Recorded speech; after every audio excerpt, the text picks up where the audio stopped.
According to the National Crime Victimization Survey that is conducted by the U.S. Department of Justice, every 2 minutes someone becomes a victim of sexual assault or abuse. As a victim of sexual assault, I know what it's like to have my dignity stolen from me after being abused. When job shadowing the Abuse and Rape Crisis Center, I found enlightenment knowing abused and raped women can seek help by talking to other women, getting counseling, and they are also able to stay at the center until they get back on their feet.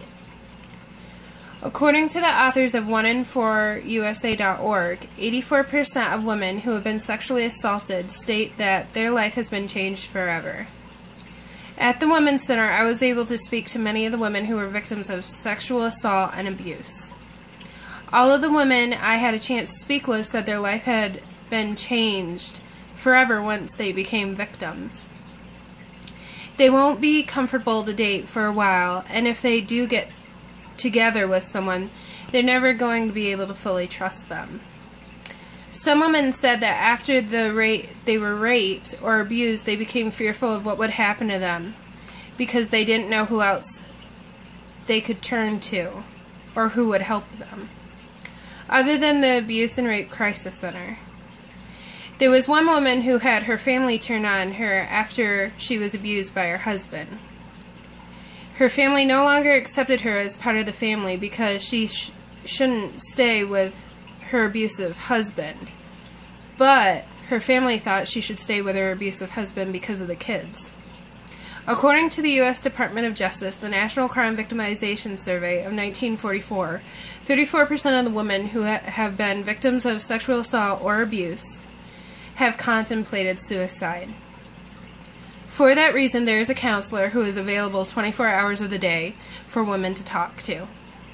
I wasn't able to speak to the counselor about many things. There are confidentiality privileges that must be followed. Many of the women at the Abuse and Rape Crisis Center are scared to talk to other people. That's why there is one-on-one sessions that are available for the women. When women are in a large group and talking at group meetings, they have an option not to share.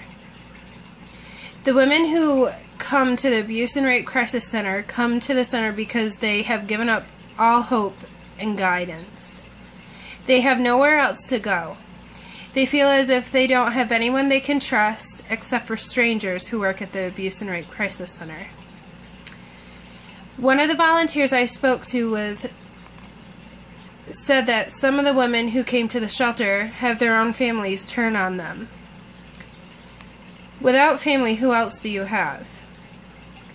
The Abuse and Rape Crisis Center helps women speak to other victims, get counseling, and help the women with a place to stay until they get back on their feet.